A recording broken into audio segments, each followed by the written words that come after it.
where can we go with this? Well, aside from being able to do these large transactions to have a unique product for our clients, at some point we can develop a formal clearinghouse. We can make it online for the formation of a syndicate. So if you as banks are interested in doing only equity or only debt, or you're only interested in doing $500 to $1 million per placement, whatever the qualifications are, you can register into a database. And it could also be that you're interested in certain sectors.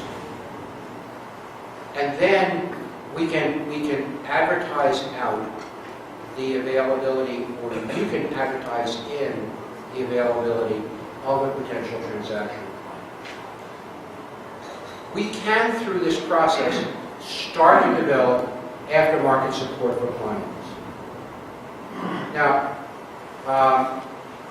the company was just here that was doing tertiary drilling in Texas.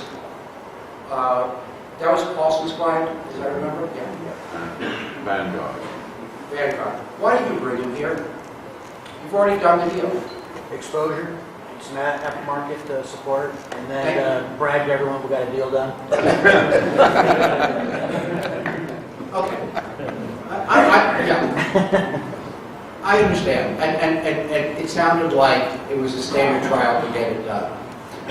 But really, I believe you did it really for that aftermarket support, because the final comment you made, and you always listen to the last words.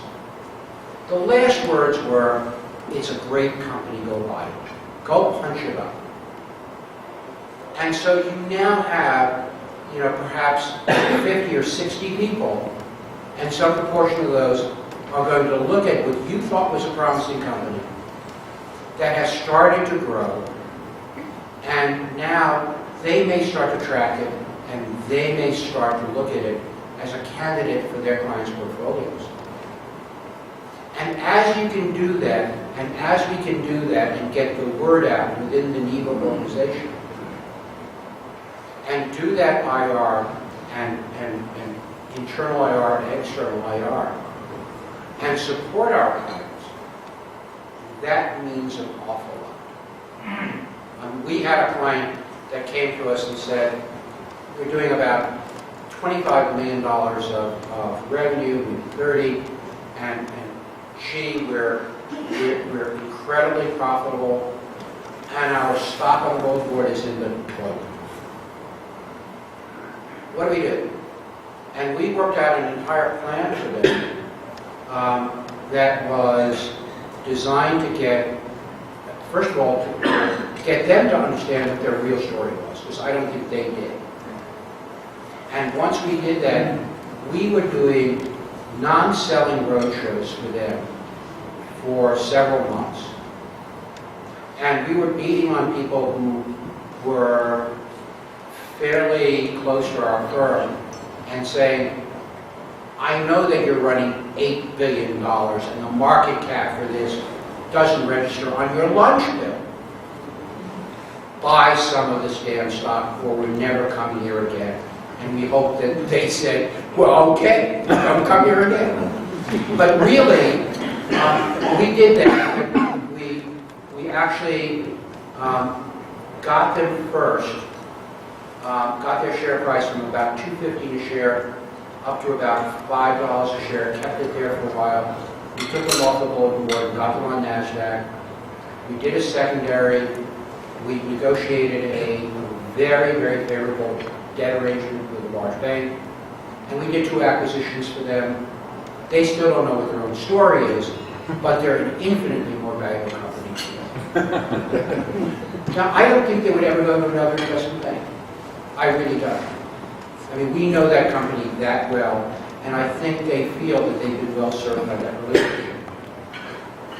So, aftermarket support done through an organization of 8,800 registered reps is a very powerful tool.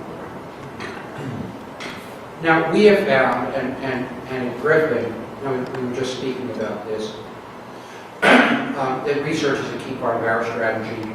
We're actually adding research analysts now. And so we think research is a very important part of this. At the same time, we support part of our research on equity sales, which is great if you can do it, but research is an expensive sport. And so how do we, as smaller firms, subsidize this research? Well, we can do it as an organization, as NIBA. And I think we can find very good research analysts to cover a small number of sectors who are respected and provide coverage for our clients. Now, we're not going to do this tomorrow, but I think ultimately it's not a bad goal. So there has to be a little propaganda, and propaganda is, Griffin was founded in '97. Our research returns, by the way, on a weighted average, value on average, has been about 44%. By the way, one reason that we can get into Cumberland and Eaton and Pershing and Omega and SAC is that, if you listen to us, you make money. I mean, it's that simple. We deal on a regular basis with probably, and I checked the number just as a quick note, it turns out we deal with about 400 institutions around the world on a fairly regular basis. We've ranked in the top 5% on U.S. private placements, and we're in the top 12% on total dollars according to SAC. We're pretty focused in a small number of areas. Healthcare is clearly the biggest. This has shifted a little bit. Healthcare now is about 50% of our total business. Telecom is becoming increasingly important to us. Energy is now emerging as a major area for us. Commercial services, financial services has also become a fairly important piece to us. I think, and I'll wander, one of the problems of not being centered for the Knicks, right, is that they don't build podiums for you. So I'm going to step out from the podium. I think that you have an untapped value here within the organization. I think the people here, Shelley and Jim, who have been my primary contacts, have done a phenomenal job in building up an organization that really is competitive on a U.S. capital markets basis with, I think, almost anyone. And so the question is, I believe, how do we take it to the next step? I think there are a lot of answers to that. But one of those is, how do we corral, and by the way, if you don't know it, the National Radio Show is in town, so, right? How do we corral all of this great strength? And I believe one of the ways we do that is through syndication. So, thank you very much. It's terrible interrupting people's lunches, but thank you.